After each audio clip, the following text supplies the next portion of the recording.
Bonjour et bienvenue pour ce nouveau page à page consacré à la troisième intégrale Deadpool. C'est l'année 1997 qui est mise en lumière dans cette troisième intégrale et la quasi-totalité de cette intégrale comporte les épisodes de la première série régulière de Deadpool par Joe Kelly et Ed McGuinness. Je vous remonte les premières intégrales qui sont sorties sur Deadpool avec une intégrale 1991-94 avec notamment les premières apparitions de Deadpool dans les pages des nouveaux mutants de Rob Liefeld, puis de X-Force de Rob Liefeld. Il y avait évidemment donc toutes les apparitions, toutes les premières apparitions. Nous avions également la première mini-série dessinée par le fantastique Joey Madureira, qui était de toute beauté. Dans le second tome, nous avions notamment la deuxième mini-série qui était signée par Mark Waid et Ian Churchill, mini-série absolument phénoménal par un Ian Churchill en folie, et les premiers épisodes de la série régulière. Donc ça, c'est la première série régulière de Deadpool qui date de 1997, hein, si je ne me trompe pas.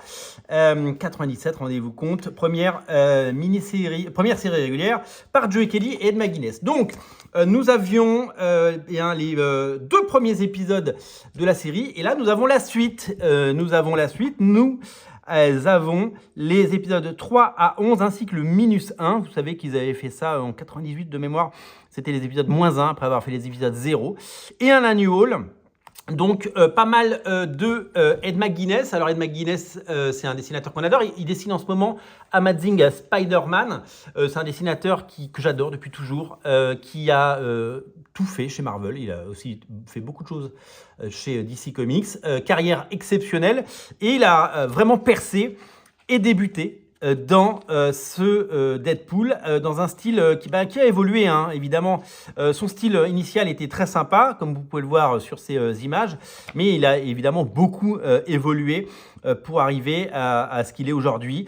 Il a gardé ce côté un peu cartoony, avec des gros traits, et ça fait plaisir parce que son Spider-Man, il a de la gueule. Donc, cette série signée Joe Kelly et Ed McGuinness, faisait la part belle évidemment à Deadpool, au personnage de Sirène que vous connaissez parce qu'elle a fait partie du groupe également X-Force. Et c'est une série qui a vraiment défini le personnage de Deadpool, puisque si c'est Fabian Nicieza et Rob Liefeld qui ont créé le personnage de Deadpool, donc en 1991, le personnage a été défini tel qu'on le connaît aujourd'hui, c'est-à-dire blagueur, c'est-à-dire moqueur, c'est-à-dire complètement un peu fou, et qui parle, qui casse le quatrième mur, qui parle au lecteur, qui a conscience qu'il est dans une propre bande dessinée. Son Hulk est quand même super chouette à Ed McGuinness, hein, je veux pas dire, mais c'est quand même magnifique, hein, il faut le dire, il faut le souligner. Je trouve que les dessins de Ed McGuinness sont très différents, mais sont quand même assez exceptionnels. C'est d'un dynamisme fou, c'est d'une richesse folle, et c'est vraiment quelque chose d'hyper intéressant. Alors, il n'est pas seul, Ed McGuinness, à faire les dessins, parce qu'il y a Kevin Lowe, Aaron Lopestri, Bernard Chang, Pete Woods, Shannon Denton, John Fong, et même John Romita Sr., on le verra tout à l'heure. Vous allez voir, John Romita Sr. qui a fait des pages, et ça, c'est pas rien. Donc, je vous disais que le Deadpool tel qu'on le connaît a été défini par Joe Kelly. Joe Kelly qui, en ce moment, fait aux États-Unis, à l'heure où on fait cette vidéo, une série qui s'appelle Wolverine Deadpool World War III, hein, Troisième Guerre mondiale, avec Deadpool et Wolverine. C'est dessiné par Adam Kubert et c'est scénarisé par Joe Kelly. Il revient une nouvelle fois sur Deadpool, et ça fait super plaisir parce que c'est peut-être la personne qui a le mieux écrit Deadpool, et c'est peut-être celui qui le connaît le mieux. Voilà, des séries Deadpool, il y en a eu beaucoup, mais celle-là fait vraiment figure de chef-d'œuvre parce qu'elle a marqué les esprits, et parce que son style cartoon et tout en rondeur a plu, et puis son humour décapant, voilà, c'est vraiment quelque chose d'exceptionnel. Regardez Typhoid Marie qui débarque Donc là, on n'a pas la suite tout de suite parce que là, ils ont intercalé l'épisode -1, le -1. C'était les épisodes flashback, pardon. Et donc, je crois que c'est Aaron Lopestri qui dessinait, puisque c'est lui qui fait la couverture. Stanley ouvrait chaque épisode à l'époque, et c'était Aaron Lopestri. Ouais. J'ai toujours bien aimé le dessinateur Aaron Lopestri. J'ai toujours trouvé son style très séduisant, un style qui rappelle celui de Terry Dodson notamment. C'est des dessinateurs qui ont émergé au même moment et qui d'ailleurs ont travaillé ensemble sur une série qui s'appelait Chicks. Pour ceux qui l'ont en version originale, je crois pas que ce soit sorti en version française. Chicks, c'était très sexy, c'était très rigolo. Voilà, épisode 7 de Deadpool avec Typhoid Mary. Alors c'est une Typhoid Mary assez musclée, mais il aime bien dessiner les gros bébés.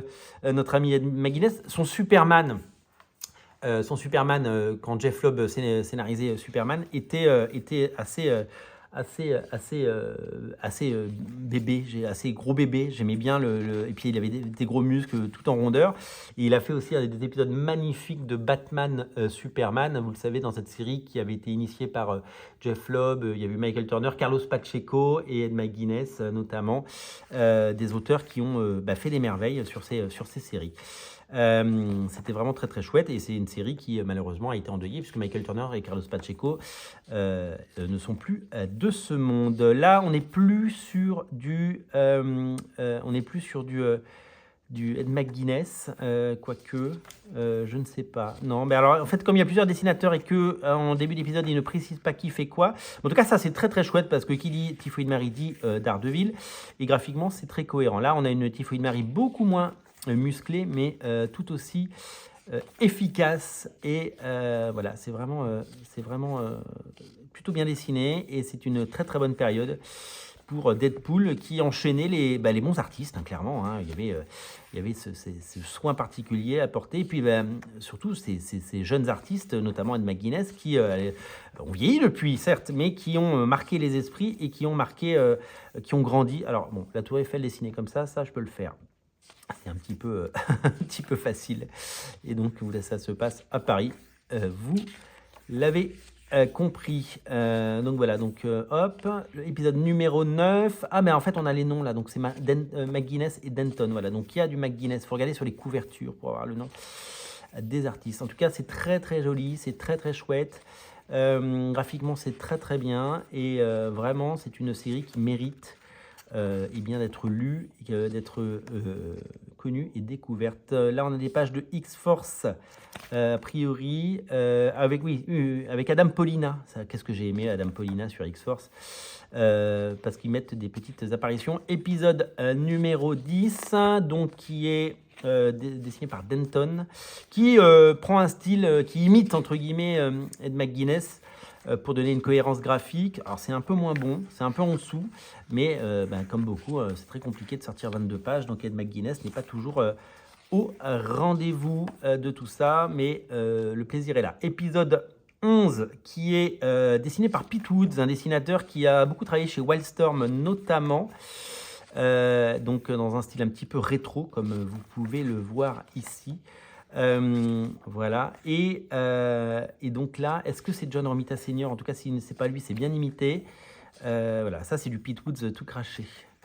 Hop. Et donc oui, il y a des pages, c'est des pages qui sont allées chercher dans d'autres comics, ou alors ils ont demandé à John Romita Senior à l'époque, en 97, de refaire des pages.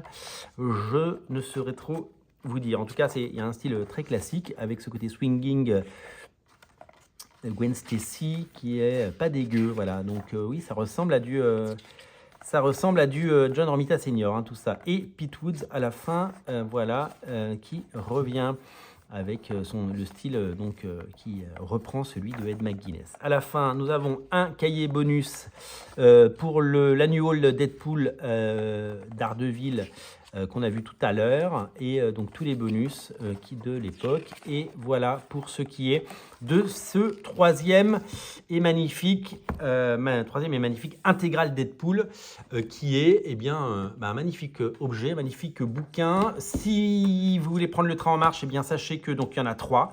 Et donc vous pouvez évidemment vous les procurer, et vous pouvez débuter Deadpool. Très très belle intégrale, vraiment très belle intégrale qui mérite bien entendu d'être lue, qui mérite bien entendu d'être découverte, parce que il y a beaucoup de talent et une cohérence graphique assez appréciée. Voilà. C'est disponible chez votre libraire et vous pouvez bien entendu le trouver très facilement. N'hésitez pas à le prendre en main. J'espère que ce page à page vous aura convaincu de lire et découvrir ce Deadpool. Salut!